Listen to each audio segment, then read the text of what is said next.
So a lot of parents approach this. I mean, parenting is this thing. It is the biggest act of mass improvisation on the planet, because there's no handbook, there's no school. Occasionally there are workshops and there are things like this, but most of us wind up being parents, and you fumble your way through it every day, and you just make it up as you go along. And so a lot of parents without any knowledge will approach the sort of, oh, my son's 13, or my son's 12, or my daughter's 13, she's menstruating, oh my gosh, I've got to have the talk with her, so they prepare a 45-minute lecture. Sit down, let's have a family meeting.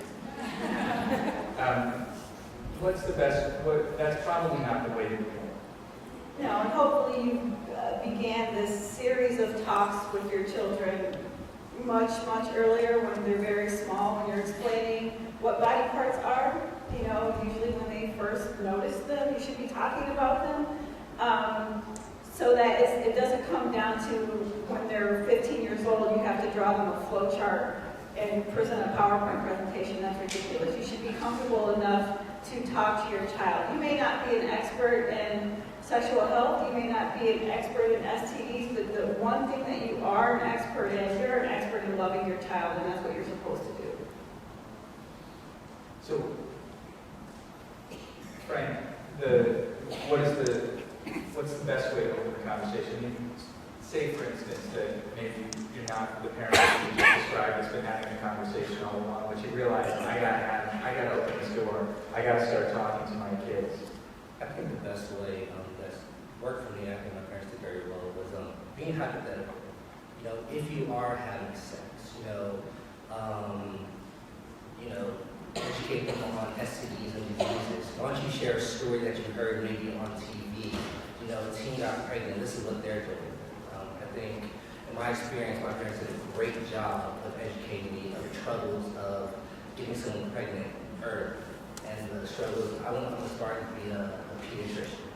So the struggle that I would have to encounter, the obstacles I would have to overcome in order to get to medical school while having a child. My dad has always told me, whoever you labeled, make sure you're willing to have a child with that person, because there's always that chance. Just make sure you're comfortable of fathering that girl's child.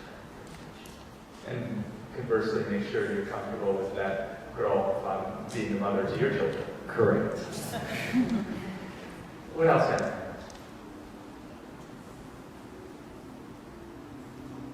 I know that you probably want to say something about the importance of not being judgmental as you open this conversation. That was all. I'm just trying to tee it up. Well, certainly that messaging is really important. Like I said, being able to communicate for me as when I'm a pediatrician and I see a kid walk through the door and I don't know what their agenda is, I'm not quite sure what they're here for or why they're here to see me, but at the end of the visit when I ask, is there anything else? And that's usually when some issue comes up. Oh, by the way, I have concern.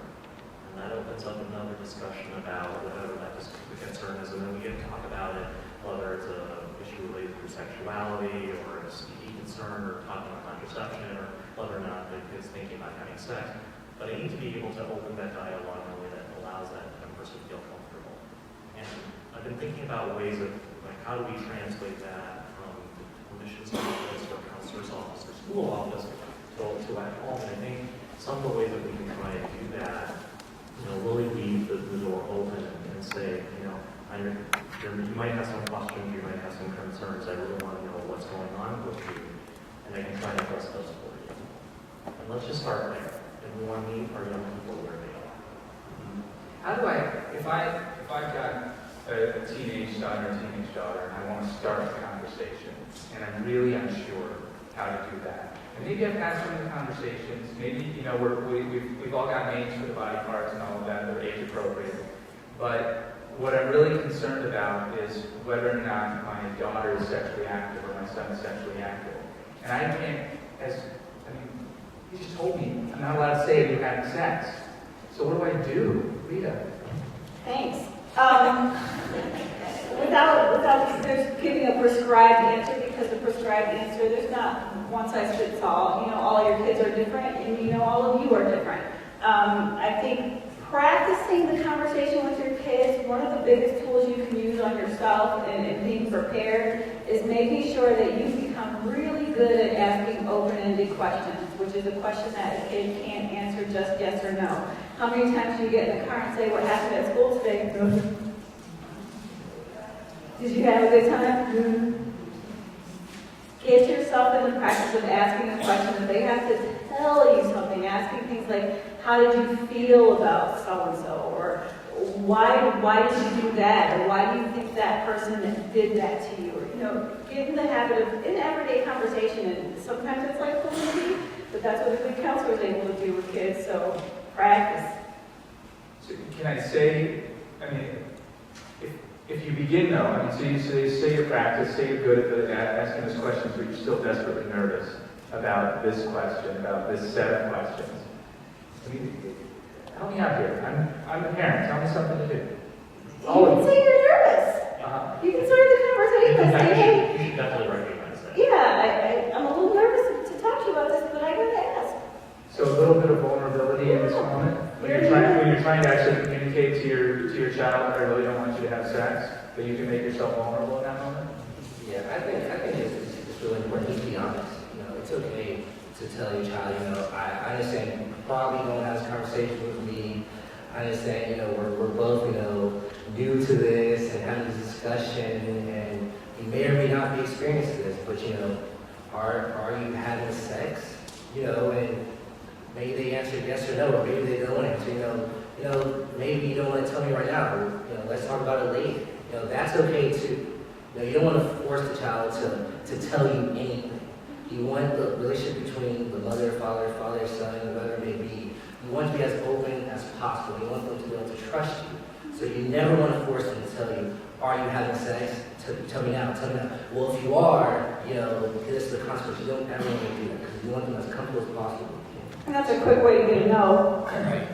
Yeah, you know, no way of knowing if it's a lie. The other thing I try to encourage parents to do is enlist some help. The teenage years are a long segment of someone's life, and it's a long segment of the parent's life.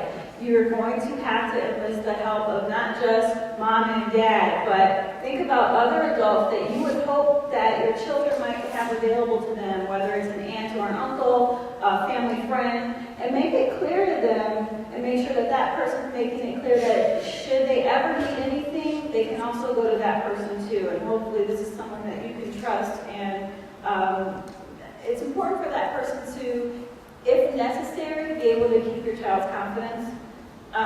It's really, really important if there's an issue that your kid feels like they just can't come to mom or dad. When I was working in a clinical setting, when you talk to kids about, well, what do you think is going to happen if you ever try to talk to your mom or dad about this, or if you have to tell someone at home, oh, they're going to kill me.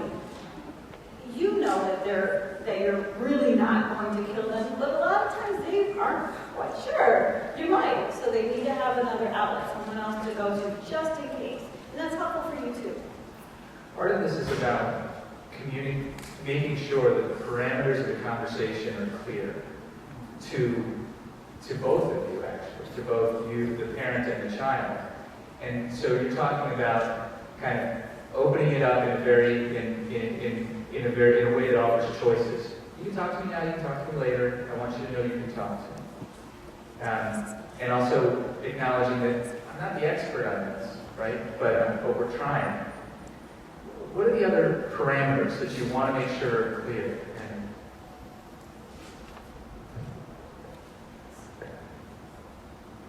When I think about the importance of both the content, I think, and process, so recognizing that, you know, when we're beginning that conversation and trying to meet young people where they are, whatever concern or question they have, being able to elicit that if they have begun to have relationships that deepen, or exploring that with them, and then being able to acknowledge that as we embark on this discussion journey, that I'm probably going to say the wrong things at some time, and I didn't mean to offend you, and I'm not coming from a bad place or hurtful place, but I will probably need some practice too.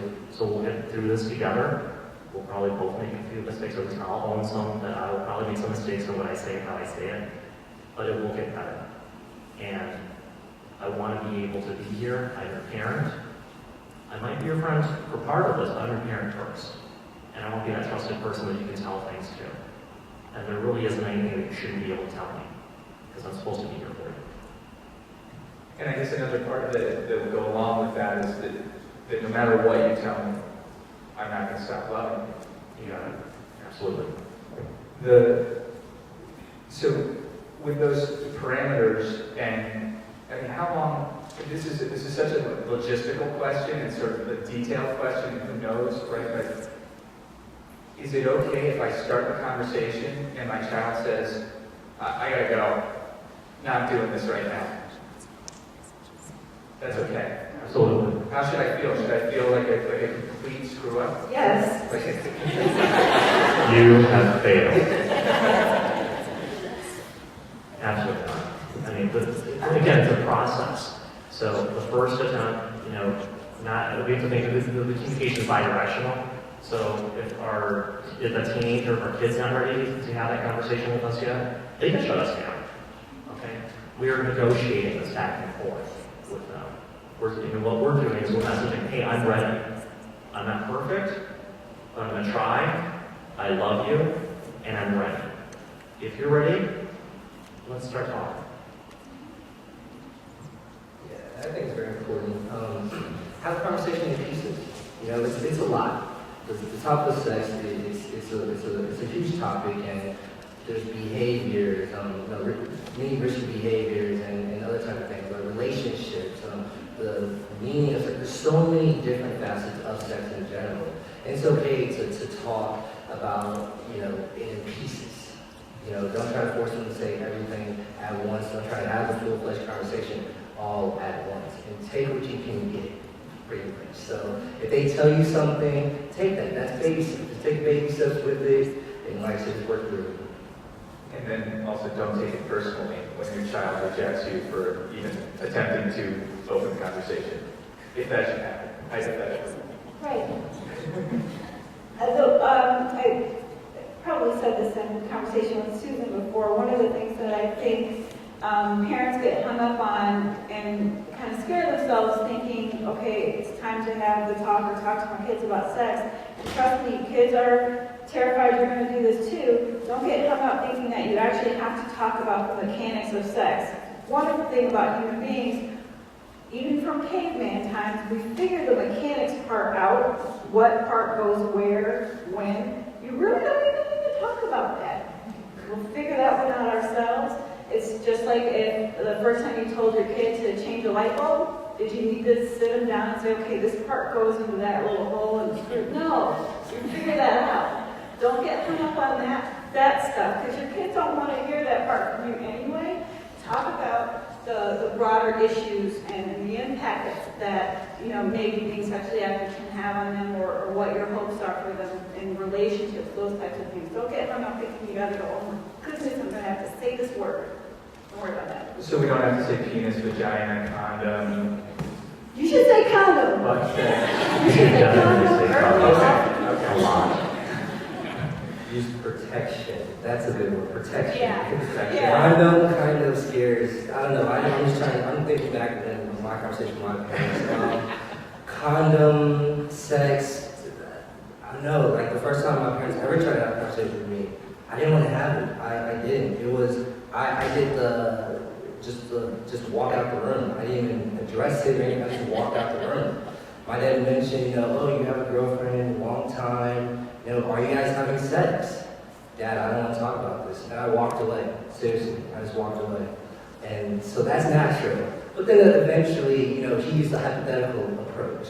If you are having sex, then make sure you're using protection. Be aware of this or that. That type of stuff really works well for me at least. It's good advice.